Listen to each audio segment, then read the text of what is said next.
And there was a moment during my PhD when nothing made sense, like literally nothing. I had failed experiments, failed hypotheses, failed everything, like models that wouldn't do the thing, models that wouldn't fit, data that was all over the place.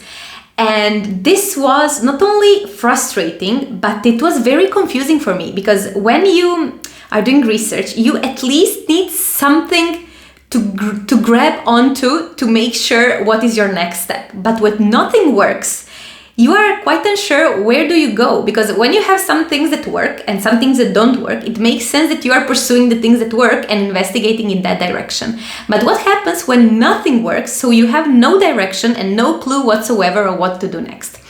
And normally this is the thing that a supervisor should handle, that they should tell you, like, look, this is how we are going to proceed, this is what we are going to do next. But my experience is that supervisors are often so busy, they cannot actually spend time to think about your project.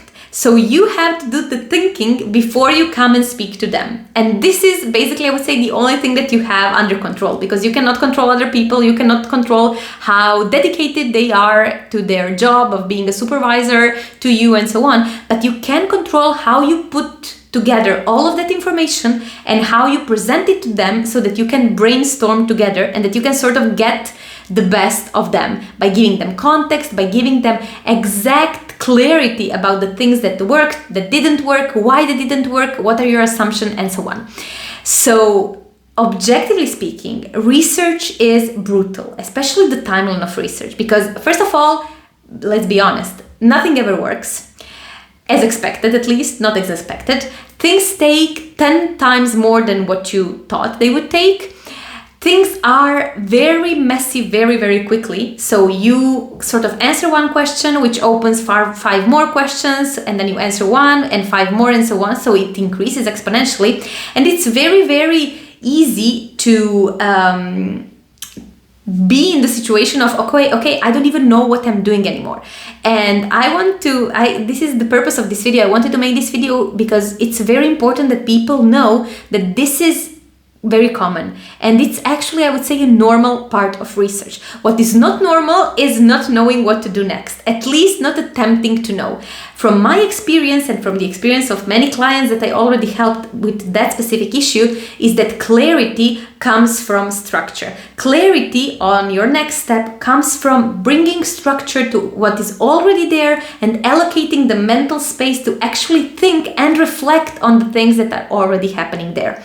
So if you are in the middle of writing a paper that never gets quite done, if you keep rewriting your drafts, if you keep feeling that sickness when you have to discuss your project with your supervisor because you were supposed to make progress, but that progress isn't happening.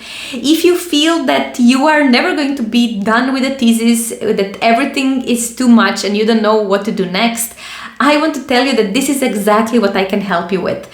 And having said that, I want to invite you to join and schedule a completely free intro coaching call with me. I will leave a link down below in the description where we can discuss those specific things, those specific issues, those specific challenges, and how they impact not only your research, but your research timeline, your PhD timeline, and how we can make most of it while making sure that you can bring some structure to the chaos and bring some, I would say, mental peace to your brain, so that you can finally rest and finish the thesis in the way that it ends up being a success.